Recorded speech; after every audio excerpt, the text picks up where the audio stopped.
LinkedIn isn't just for job hunting. It's where thought leaders are built and brands are born. Today, I'm joined by Connor Storch, founder of Co-Story Branding and Marketing, to unpack how storytelling, clarity, and positioning can completely transform your LinkedIn presence, and why now is the time to rethink how you show up. I'm so excited because today's guest is someone who knows that good branding isn't about shouting louder. It's about telling a better story. Connor Storch is the founder of Co-Story Branding and Marketing, where he helps individuals in all fields enhance and edit their brand communications so they can stand out and scale up. He's also the brains behind the LinkedIn Lounge presentation, which we've delivered to professionals in Broward County, and now we're bringing those insights straight to you. Please welcome brand strategist, storyteller, and one of my favorite collaborators, Connor Storch. Hey, Cassie. Look at us. We're back in the LinkedIn Lounge. Literally. This really feels like a lounge for us versus before it was always on a stage. Yeah. So it's nice to kind of be lounging again. Exactly. I know, minus the hundreds of people just staring at us. Now they're listening. Yes. So tell me a little bit about your company and why you created it. Thank you. Thanks so much for having me. Well, I definitely consider myself an artist. You know, when I was young, I was drawing and writing. So I was always a creative person and definitely a storyteller, you know, very expressive with a big imagination. And I remember when I was young, I was obsessed with like perfume bottles and how they told these stories. You know, you spend $100 on a bottle of nothing. Right. And so I was like, how is this possible? Why am I so drawn to it? Even fashion magazine ads, they're just one photo and you really can feel a story. So I was always drawn to stories and creative, and I started up in the ad agency world. That was my path, and I started as a writer, but I really wanted to get into design and events and all of the, because to me, branding and storytelling is everything. It's not just the words. So, you know, corporate can be like, stick to your stick to your title. And so I was doing a lot of stuff on the side, you know, in the community. And then around 2018, I took the leap to start my own freelance business because I knew I could do it all. I was getting some side clients that wanted me to be the designer, or that wanted me to be helping them with the events and connecting all the dots. And so it's been since 2018 of just really working for myself and working with people that I really believe in, you know. It's not just the corporate Walmart client. Right. It's now real people that this is their passion, their purpose. And what makes Co-Story different is the co. You know, we really do become part of your team. I kind of become part of the brand, but also with that outside perspective as a consultant. So they get that, you know, ad agency service with all of the creative, but they also get kind of a partner. Yes. Yeah, there is something to be said about working for a paycheck versus a passion. And when you're working for yourself and projects that really matter and your name's on it, you do have that extra fire and drive. And I remember when I met you from the start, I think one of the first meetings, it was on Zoom. You had like fun colored nail polish. And immediately I was like, he's creative, or like, he's fun. Like, it's interesting how you can get that vibe from someone right away of just like, you know, their outfits or what they're wearing, how they style themselves. And that really does translate to work. Yes. And that is branding, right? How you present yourself in person and, of course, digitally. Yes, definitely. Which leads me to, what made you zero in on LinkedIn as a platform to watch? Well, definitely, I look at all channels. Like, again, it's not just digital. Everything is branding. Everywhere is branded. People are always kind of looking at you and kind of putting together the pieces of your story. And why LinkedIn is really fascinating to me is because it became the professional social media. You know, Facebook and all those, they're for different reasons. And I think Twitter had a moment where we saw, you know, oh, this is a good place for leaders to share updates and tweets and news. And we were going through that era of like Twitter being the public news forum. And then a lot happened.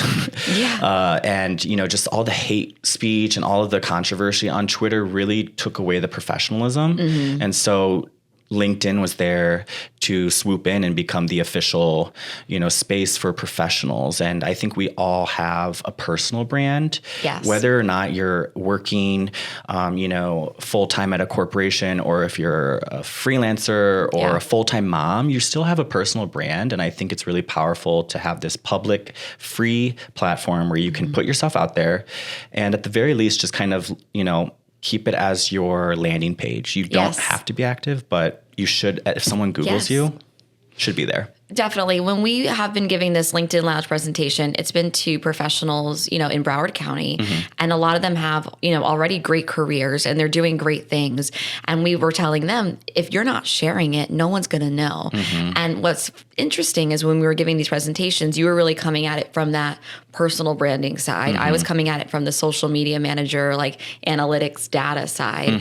And when you put both together, I think people don't realize, but it is easy to do, or it's not, it's not unattainable, and you can post once or twice a week and you are putting that story out there.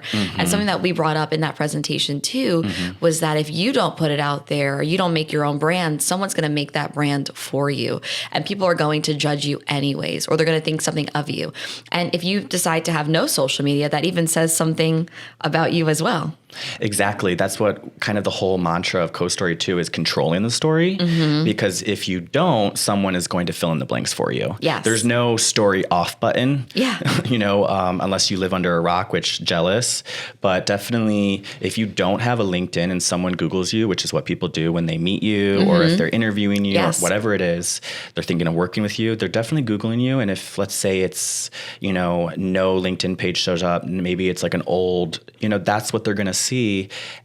Or let's say it's an inactive, dusty LinkedIn page. That's the story they're receiving. So it's really powerful to reflect on, like, what do I want to share? I don't need to be posting every day if that's not me, but I do want to control the story. Yes. And something you brought up really important is Googling yourself. When you do Google yourself, likely that it's social media that pops up first. That really has a high SEO pull. So it doesn't matter how many magazines, newspapers you're in. It's likely that LinkedIn is going to come up as one of the first couple. We did that experiment in the last presentation. So it's nice to have that active. And something else I've noticed too, just from being on LinkedIn, I know 2 moms who took, leave, or they left their jobs, but they were still active on LinkedIn, even while not working. Yes. And they seamlessly have jumped right back into the workforce. And one specific one I know, she is high up. I want to say she's now like a CMO. Like, so if you kept it dusty, as you said, or you kept it empty, and then you're like, okay, now I need a job. Like, now it's kind of like self-serving per se, or it looks like, well, where were you these past couple of years? Or like, sure, you had a baby, but what were you doing? Versus sharing baby life, sharing mom life. She really made it a brand and still shared her expertise, or she still was able to share commentary on marketing news or what was going on in the world, and was still able to be a thought leader. And that makes it easy to keep going back in the workforce. You don't want to just keep disappearing. And I think something that most professionals struggle with is it's hard for them to articulate who they are in a way that makes sense online, because they think their professional self is so different from their regular self, and it's not. It's more that authentic self that shows up there that I think makes social media feel social. Yeah. And like, we are talking about LinkedIn being professional, but it's still social. So we want that personable, like you said, sharing your family photos. There is a time and place for that on LinkedIn. People want to know, who are you? So if that's something that you're really passionate about, your family, definitely doing a family style post. Or if you're very passionate about, let's say, fashion, doing something about Fashion Week, the Met Gala. And it's like, if you're passionate about it, it shouldn't be too hard to, what do you want to say? So Connor, what's one shift people need to make when treating LinkedIn like a brand building platform and not a digital resume? I definitely think that, making it dynamic is when it becomes more of a platform versus I almost think of it like, 20 years ago, we used to keep the resumes in the drawers, and that was, what people would open, grab the resumes. Now they're going online. And so do you want it to be a resume? That's fine. Or do you want it to be a living, breathing, story? So if someone's looking at your LinkedIn, you don't have to post every day, every week, but, maybe monthly is perfect for you. And I think just that dynamic kind of showing that you're involved in whatever you're passionate about. And then also the biggest thing with social media is be social. So don't just think about yourself and your page. A really big, strategy could just be to engage with your audience. So follow the people that you're interested in, comment and support them. And not only are you helping them, you're giving them a high five or you're sharing your, congrats, but everyone wins, because now your network sees that you we're interacting and they're like, oh, I guess Cassie's really passionate about, Right. that organization. Yeah, it's like, how can you expect to get engagement and shares and comments on yours if you're not doing it for other people? Yeah. A lot of people just want to, get, but they're not giving. And really is that community. And something that people don't realize, that LinkedIn actually rewards people who are commenting, sharing, and being part of the conversation, not just posting and ghosting and then hoping that you come back to, all of these likes. Yeah, bringing it back to the lounge, because I try to think of social as like being also physical, social media. So let's say we're in a lounge, we're at a networking event like LinkedIn, but in person. Are you just going to take up all the oxygen in the room and just be shouting and sharing like, I'm passionate about this? Yeah. That would not be a very good networking strategy. But if you are in a lounge or at a party and you ask people, how are they? What are they doing? And you go around and complimenting, introducing yourself, then you're going to make, a great night of it. So think of that too. Like, even though I like that. That's digital, a great analogy. Still think of it like, okay, you're in a room with these people. Yes. And even what I love about that too is like, we always see the numbers, 100 people, whatever liked it. That's a lot of people. Right. I know some people, I saw a meme the other day and it was like, you think 50 people liked your post is not enough. And then it's like swipe to see 50 people in a room. And it was like 50 people squished in a room. And it's like, no, it's amazing. And it doesn't matter. I always say also, it doesn't matter, the quantity, it's the quality. Absolutely. So you never know that. If 10 people liked your post, one of those 10 might be your future boss or recruiter or someone who can recommend you, for a possible opportunity. You just really never know. Yeah. And beyond, the individual on LinkedIn, the company as well can kind of take it a step further and be more personable. I worked with a client recently on their Mother's Day and Father's Day content, where instead of just posting Happy Mother's Day or Happy Father's Day, I worked with the writing team. We got a beautiful blog together interviewing, new parents and then old parents and sharing stories and then putting that on LinkedIn. And what was fun to see is those people who were interviewed shared it. Yes. And then it really humanized them as well. Yes. And then even those who weren't featured in the article, they were then inspired from the company to share their own photos of their family or their own Father's Day or Mother's Day messages. And then even I did, I shared with my own parents, wearing GOAT social media hats or GOAT social media gear and how I'm so lucky to have supportive parents. And that opened up a dialogue of, wow, that's so cool. Or I didn't realize your parents were local. And it just made it more human. Yeah. I feel like you broke the wall of like antisocial and you really said like, how can we make this a real social moment versus just a announcement of Happy Father's Day, like kind of almost like, thanks, I have a calendar. Yes. And, it's something like PetSmart when they have their, I don't know if they're still doing it, but for a while they did it with their bios and headshots on the website. Instead of just having like the execs, they had the execs with their animals. Yeah. So that also humanized them. Yeah. People just want to see like you're real. And I think especially in the world of AI, which we knew we were going to touch on. Here we go. It's one of those things of how do you know it's a real person? How do you know it's not a stock photo? What's going to really stop the scroll or the feed? I think almost perfectionism is out and it's more authentic. I agree. Definitely. Yeah. So speaking of all the authenticity, it's, we were talking about how many likes you can have and, trying to win over an audience. But really something we preach is that you don't need to go viral on LinkedIn. You just need to be clear and consistent and you can still have, a nice engagement, a nice audience, a nice flow going. So what do you wish more people understood about LinkedIn when it comes to like their performance? I was definitely thinking, human first. So with the AI that's a big mantra for me when working on communications is, yes, we all use AI as a tool to help us. But if you're just copying and pasting it on LinkedIn, then you're kind of just blending in with, just this cliche that everyone else is copying and pasting. And so if you can really like think of being personable and being human, I kind of always try to walk that line of professional yet personable is kind of my writing style, if you will. And I think it works perfectly for LinkedIn where it's like, professional, but still you. And so if you are a funny person, if humor is important for you, use that. I've noticed when I, let's say I copy and paste an email that I wrote into ChatGPT because I want to do like a proofread. Of course. We all need an editor. Well, it sucked the life out of it. Yeah. It took away all my Connorisms. And it's like, I rather be imperfect Yes. and sound like me than sound boring, because we all get a million emails a day. We all scroll on LinkedIn and there's a million posts. So Yes. it is important to not just blend in, and to really, the way to stand out is to be authentic. For sure. And there's something to be said about done is better than perfect.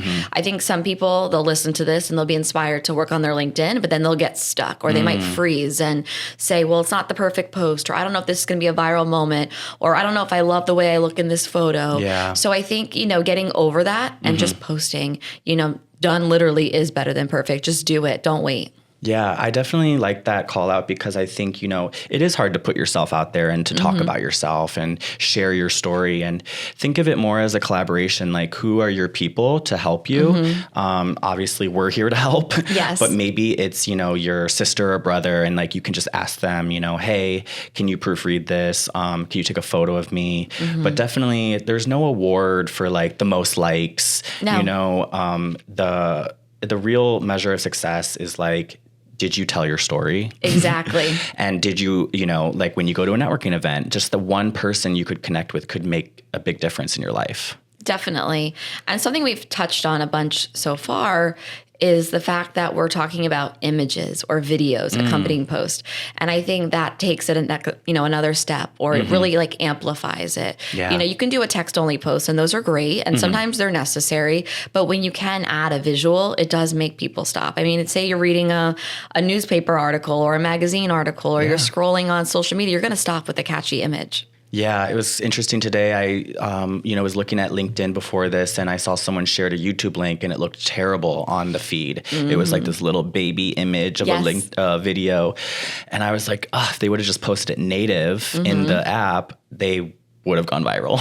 Yes. Because it was a good video. I knew it was about the Panthers. It's news. It's engaging right now, but I didn't click it. Right. And that's another thing, too, to bring up, is a lot of these social media platforms don't play well because they're competitors of each other. So why is LinkedIn going to blow up and make a YouTube video look nice? They would rather you upload the video directly into LinkedIn, and then YouTube, leave it on YouTube, because they don't want to play well together. They want people to stay on the app. They're not going to let you click a YouTube link, go to a YouTube video, and then get sucked into YouTube ads and the YouTube experience. They really want to keep you on the app. I mean, they're making money to keep people scrolling and to be there. Yes. So it's something to be said about, any sort of article, even like blogs. I've been noticing a lot of people share blogs on LinkedIn. Okay. But if you turn that blog into a newsletter, it's likely that it's going to have, better viewership, because then you're keeping everyone on the LinkedIn experience. Yeah, it keeps it, the best user experience, because people don't like clicking off site, and LinkedIn designs it that way, like you said, where they're going to make it look better if it's there. So if you want your audience to be able to read it, easily and enjoy it, then you got to play the game. Definitely. Do you have a simple framework for writing posts that you could recommend to our listeners? My framework is always to first start with your values before you start writing away. You really need to know what is your story. And the way we do it at CoStory is we come up with a compass. So it's really identifying your 4 directions. We call it the brand compass, or your brand compass. And, everyone's is different, right? Yeah. And what we try to avoid is like, corporate values like honesty. I'm like, if you need to say that, I'm a little concerned. So avoiding those human values that are innate and really digging deep into like what makes you different and what do you really stand for. So I remember we were doing like a brand for a couple. They were getting married, and we were designing all of their wedding invites, and one of the values was wild. And the other was like just this idea of like, their honeymoon or their engagement photos were skinny dipping in a PG-13 way, but still I'm like, that's wild. That's a part of their story. Exactly. And so we just really leaned into that when designing and writing everything. Like, how can this be wild? So with your LinkedIn, if you were able to define your values as a person, like when you are in the workplace or when you're out in the community, what are you passionate about? What are your strengths? We all have different superpowers. Once you establish those, and even just starting with a north and a south, just 2 is great. But those really ground you. And then when you start writing, you can ask yourself, does this fit within my compass? Yes. Does otherwise we're going off path. Yes. And it's very easy to be distracted by shiny things on social and say, oh, we got to jump on that trend, or, oh, everyone's talking about this, I should talk about it. But you got to talk about it in your way. Yeah. And not always jump at everything right away. You got to really say to yourself, is this my brand? Is this for me? Yeah. Coming from it, from the marketing sales brain of mine, I always think of it like a hook. So I think when you're saying coming up from your compass, your values, and I'm saying the hook, I agree. It has to really like merge. And then what people don't realize too is often on LinkedIn, you're only going to see the first couple sentences of a post, and then you have to hit see more. So having those values, having that hook, having something that's going to pull people in from the start, then they're likely to hit see more. But if you're giving it all away, or you're just jumping right in, or you're not really, capturing any attention, it's going to be hard. You're going to lose people right in the first couple sentences. Definitely. Yeah. And I would say besides human first, my other thing is mobile first, which is exactly what you're saying. Less is more, because, people are in line for their coffee. They got 5 minutes before their meeting starts, and they're not reading your novel. No. They're looking for a quick fix. Yes. And if your, hook grabs them in and you have a great photo, and you just made an impression.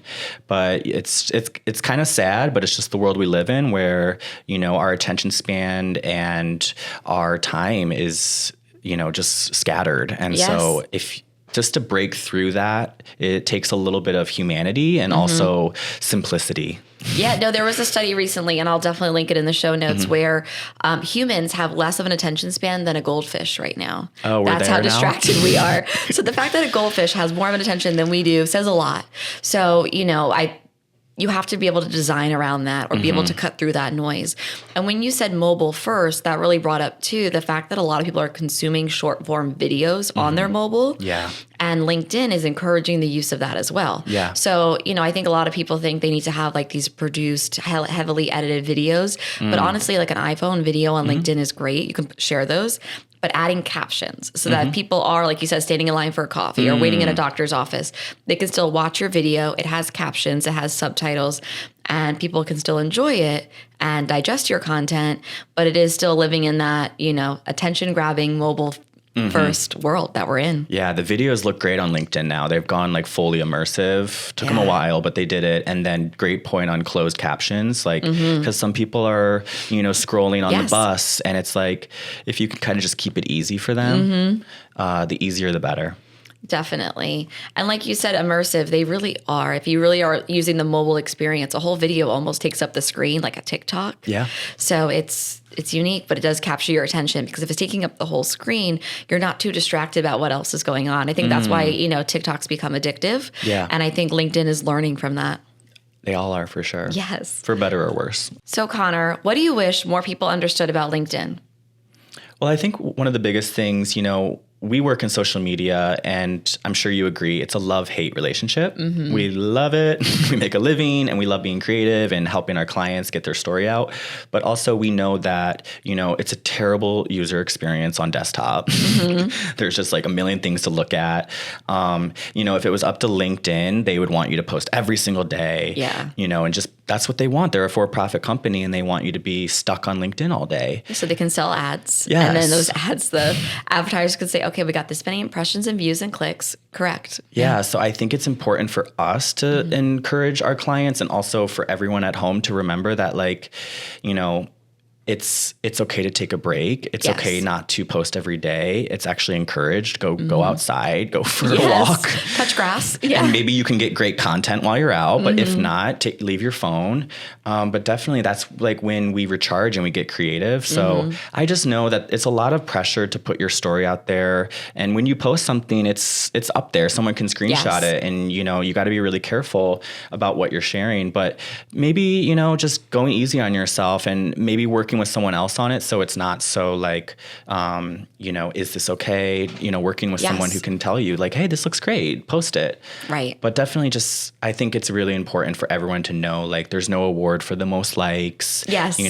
It's really about like, are you sharing your story, and are the people that you want to, are they noticing? And I think it always comes down to like, when you see someone after, and you're like, oh, I saw it on your LinkedIn. Yes. That's, to me, the best feedback when, especially my clients, they go to trade shows and they say like, oh, everyone was commenting about our LinkedIn. Yeah. I'm like, That was the whole point. Exactly. We did it. And there was something to be said about, the job's never done. There's always something more to do, always something more to upload, to fix, to tweak, to post. And it's taking that and making those goals bite-sized. I know working with some of my clients, I have one in particular thinking of where her and I meet once a week. We talk about all the topics. She gets me what I need, or we might do a couple, content shoots here and there. But besides that, her investment in the social media world is only about a meeting a week with me, unless I need other stuff from her. But she knows, okay, it's off my plate. Somebody else is handling it. I'm still out there. I'm still present. So, it's finding what you can handle. For her, if that's all she can handle, she really doesn't want to be on it. And then that's, we take that on for her. But it's understanding and being okay with, knowing that there's always more to do. But as long as you're doing better each month or each week, or I like to evaluate it month by month. Last month, did you post 4 times? This month, did you post 5 times? What did you do? No videos last month. Maybe you did 1 video this month. Congratulate yourself for those little steps. Yes. It's a big deal. That's a lot of work. Yes. Don't beat yourself up if you're not posting every week or whatever it is. Find a good cadence that does work with your mental health for sure. Yeah, because we're all so self-critical. So like a picture of you or a video, it's easy to judge yourself, but the people on the other side are looking at it and they're like, wow, you posted this amazing video. We're all our harshest critics. Yeah, so definitely take it easy. And if you need a break from social, do it. Yes. But not for too long. Right. So we wrap up every episode with 2 quick questions for all our guests. So Connor, you're up. Number 1, what's your favorite social media platform right now and why? This is interesting because I am taking a break from Instagram. I think it would have been Instagram a year ago, but I'm feeling a little bit overwhelmed by all the social medias. And so, I still go on LinkedIn, but to be honest with you, my favorite social media platform right now is Grindr, the dating app for gay guys. It's the truth. I'm single, I'm queer, and I like to go on there and, meet new friends, go on dates, and from a storytelling perspective, it is very fascinating, these dating apps. Well, the fact that you've linked social platform to dating app, I think a lot of people think that they're separate buckets. And you just saying that almost gave that, Venn diagram of the overlap. Yeah, because when I look, I'm socializing, I'm meeting tons of new people, more than LinkedIn. And it's great for that. It's a great tool. But it's also very interesting, you get your one photo and you get like a headline, and that's what people swipe left or right on. And as a marketer, I'm like so fascinated by the psychology of that. Like what are people looking for? Yes. What stops them? And I have a good intuition for it. I have a good click-through rate. Yes. No, I was listening to an interview the other day, and they were talking about the science behind some of those initial photos. And it was like sunglasses. If you have sunglasses on, you're going to get less swipes. Yeah. If you're not facing like straight on, less swipes. If you're not smiling, like there are so many psychological factors that go into it. Yes. And a lot of that we use in marketing and we use in daily life. But I think when people think, dating apps, they really forget all those other things they know. Or they forget like that would make sense. Or like that's just, common sense. But they, I think they panic or they think it's so different. But really, you're right. It is a social media platform. Yeah, that's the one I use right now. Not for long, though. I'm just downloaded it. I'm enjoying it. For fun, it. Yeah. Hopefully fall in love. Yeah. Delete it. Yeah, or make great friends. Definitely You have. never know. Oh, that's good. That's great. And what's one trend or marketing buzzword that you wish would disappear? The thought that comes to my head is like, when people just kind of, what's the term, brand swag? I think we need to reframe that to brand gifts. I think, the past however many years, people kind of, let's say you go to a trade show and you walk up to the booth and they hand you something and it's got their logo on it. And it's like, do I want to use this? Like, I don't work for your company, so I'm not an employee, an ambassador. I would love to, use this candle. Let's say it's a candle. That's a great idea. Yeah. But if it's got your logo on it, it's a little weird, to like burn it. And is that, what I want as my home decor? Right. So I think it's kind of like when you give someone a gift, the branding should be on the tag and the box, like where it's like the card, should have all your branding and they know it's from you. But when they open it, it should be for them. Right. And so I'm not saying like, no, you can't put your brand on the gift, but you just have to kind of think about like, what does my brand look like abstracted? Yes. And that's where that is so old school because that's not translating to social media. No one's posting like, oh, I got this tote, but they're posting an experience or they're posting something that matters. I have a friend who's a beauty editor and she recently posted like a brand gift she got from Prada. And it was like Prada labeled like gummies. It's like that was fun that it looked so cute. She wanted to share it on social media. Yes. And it was an experience in the sense of like unwrapping it was pretty. The candy was nice. It was an experience. You get to try it, think about it. It's not just like a tote sitting in a corner or a candle sitting in a corner. Plastic So it's how throwaway. can you make, the audience engage? And I see a lot of brands also doing like in-person experiences or pop-ups versus giveaways because it's a social media play. Yeah. If people are enjoying the pop-up, they want to post about it, build that buzz, and people want to have FOMO and it makes the brand look great. Well, let's be honest, companies spend thousands and thousands on this brand swag and it goes into the dumpsters. And so it is a really big problem. Yeah. And what you just said is like a win-win-win for everyone, where it's like the brand wins. They just got social media videos. The audience loves it. They now have this, emotional memory of you giving them a gift. Yes. And maybe if it's actually like an artistic, beautiful bag, they're going to use it for the rest of their life. Exactly. So that's the one thing I would really love for everyone to change. And I agree. We can leave that in the past. So Connor, thank you so much for joining me today and sharing so many gems. For anyone who wants to connect, learn more, or level up their brand, where can they find you? Well, besides Grindr, LinkedIn, my name is Connor Storch, and my website is storywith.co. And I'm at General Provision Co-working Space at the LinkedIn Lounge. Yes. Well, thank you so much. Thanks, Cassie. Cheers. Yeah.